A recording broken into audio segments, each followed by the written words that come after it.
சொல்லாத அன்புக்கு அம்மா கதை தொடக்கம். வனிதாவும் அவங்க குழந்தையும் ஊஞ்சல் ஆடி ஜாலியா தூங்கிட்டு இருப்பாங்க. அப்ப சீனு வருவாரு. வனிதா, என்ன பகலே தூங்கிட்டு இருக்க? ஏந்திரி. எங்க சீதா எங்க? நீங்க ரெண்டு பேரும் இங்க இருக்கீங்கன்னு அவ எங்கன்னு எனக்கு தெரியாது அப்படின்னு சொல்லுவாங்க.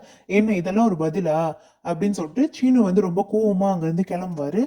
சீதா வந்து பசி மயக்கத்துல அப்படியே படுத்து கிடப்பாங்க. அப்ப அவங்க அப்பா வருவாரு. சீதா எந்திரிமான்னொடனே அவங்களால எந்திரிக்க கூட முடியாது. ரொம்ப கஷ்டப்பட்டு எந்திரிப்பாங்க. என்னம்மா சாப்பிட்டியா எதுவும் காலையில இருந்துன்னொடனே எதுவுமே பேச மாட்டாங்க. நீ சாப்பிடலன்னு எனக்கு தெரியும், என்னாச்சுமா?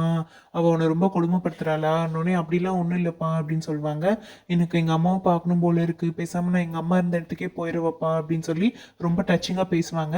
வா இங்க வா அப்படின்னு சொல்லிட்டு அவங்க அம்மாவோட சமாதிக்கு வந்து சீனு வந்து சீதாவை கூட்டிட்டு வருவாங்க. இதுதான் உங்க அம்மாவோட சமாதி. அவ வந்து கடவுளா மாறிட்டா. இனிமேல் உனக்கு எந்த கஷ்டம்னாலும் நீ அம்மா கிட்ட சொல்லு, அம்மா உன்னை பார்த்துப்பா அப்படின்னு சொல்லுவாங்க. அப்ப வந்து சீதாக்கு ரொம்ப அழுகையா வரும். அவங்க அம்மாவை நினைச்சு ரொம்ப அழுவாங்க. வாமா வீட்டுக்கு போகலாம் அப்படின்னு சொல்லிட்டு சீதாவை கூட்டிட்டு வீட்டுக்கு வந்துருவாரு. அப்ப சீனு வந்து வனிதாவை பிடிச்சி பயங்கரமா திட்டுவாரு. நீயும் ஒரு அம்மா தானே, அவ ஒரு சின்ன குழந்தை தானே, அவளை கூட ஒரு பாத்துக்க முடியாதா? பாவம், அவன் ரொம்ப சோர்வடைஞ்சிட்டா, போய் சாப்பாடு எடுத்து வைப்போ அப்படின்னு சொல்லிட்டு வனிதாவை திட்டுவாங்க. டைனிங் டேபிள்ல 3 பேர் உட்காருவாங்க. அப்ப வனிதா வந்து சீதாவை திட்டுவாங்க. என்ன சாப்பிட வாங்கினோடனே உடனே வந்துருவியா? போ, தட்டு சாப்பாடு எல்லாம் எடுத்துட்டு வா போ அப்படின்னு சொல்லுவாங்க. சரின்னு சொல்லிட்டு சீதா வந்து போய் தட்டு சாப்பாடு இதெல்லாம் எடுத்துட்டு வர்றதுக்காக போயிருப்பாங்க.